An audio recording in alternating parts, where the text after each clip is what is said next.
You never know what's going to happen. We saw this even with the Cardinals situation. We've seen it now in back-to-back weeks with Marvin Harrison, who's he's looked the part at times this year. But a lot of people get excited about what he can do for the future, right?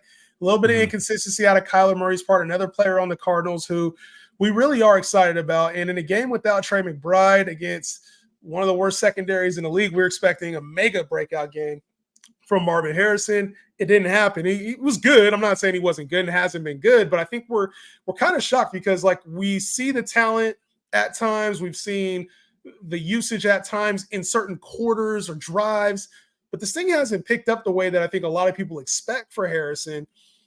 Are you concerned about this Kyler Harrison thing consistency wise moving forward? Are you happy with the results? Talk to me about, because we haven't really talked Cardinals a whole lot yet. And I feel like this is a good time to do so, coming off of a L to the Commanders. Yeah, it was a bit surprising. I'm not gonna lie. Like they got smacked. I'm not concerned, and the reason why is I've always kind of viewed Marv as like more like we see it with the rookies all the time, late season type of breakouts, like really win your fantasy football leagues down the stretch. And honestly, I think week 1 was an absolute dud. But like since then, he's been pretty solid.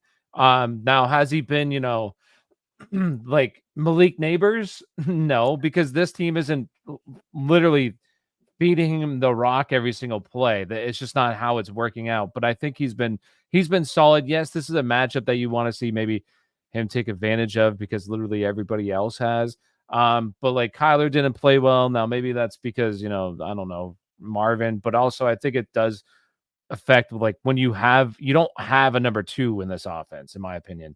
You can say Michael Wilson, maybe, but like when Trey McBride's out, there's nobody else to truly take the pressure off Going of like Luke Marv. Dortch and Michael Wilson to Yeah, try to like find your number 2. I don't think that those guys are true number 2s. You know what I mean? I think those guys are like 3s and 4s. So it's disappointing, but I'm not really that concerned. I think they'll get things going. And remember, like we always see this with rookies. It just takes a little bit of time. Like these offenses, like with him being out, Trey McBride being out, that's a big blow to this offense. That's one of their best players on the offense side of the ball that it flows through and then messes up the timing. So I'm not really that concerned, honestly. I think he'll be fine.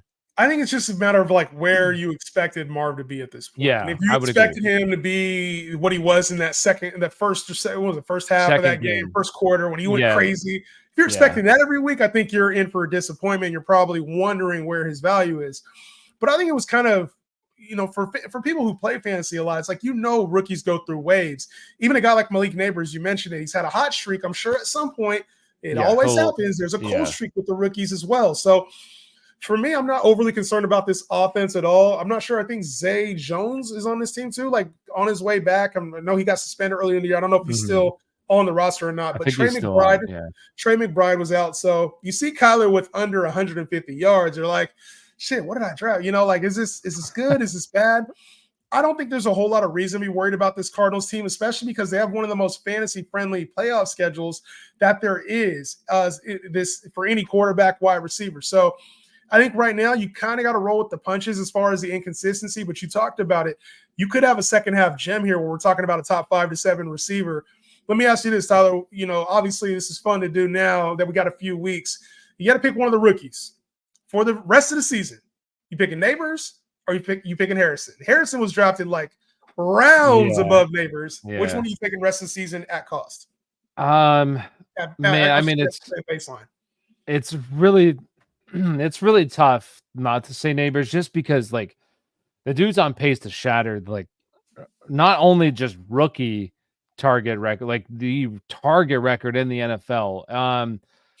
But I'm just maybe it's a hot take. I would probably go with Marv just because I think he has a better quarterback, and I think at some point like there is going to be a time, and you already saw it kind of with Malik. Like there's no way, in my opinion, that he can see 230 targets. Maybe he can and get out the year healthy. Like I think that he's going to get a bit banged up, and we already saw it. Like he had the concussion. Not saying like he's going to have a concussion every single week or anything like that, but he's at a higher risk if he's literally seeing the 1 week. I think it was like a 63% target share in week 2 or 3 of the season. Like that's ridiculous. Like that, not even prime Cooper Kupp was seeing that high of a target share. So there's just no way like that can continue. So I'm going to go with, I think that both these guys are extremely talented, as we've seen. Like, these are two up and coming superstar wide receivers in the NFL, especially Malik. Malik looks so good, but I'm just going to trust the process. We drafted Marv because of the quarterback, and he was a little bit of a better prospect. So I'm still going to go with Marv, but I love Malik. Malik looks fantastic. I feel like I kind of have these two like neck and neck for the rest of the year. Yeah, It's purely based on the upside, and I think Neighbors does carry. He will have some regression to the mean. I think, unfortunately, I just don't.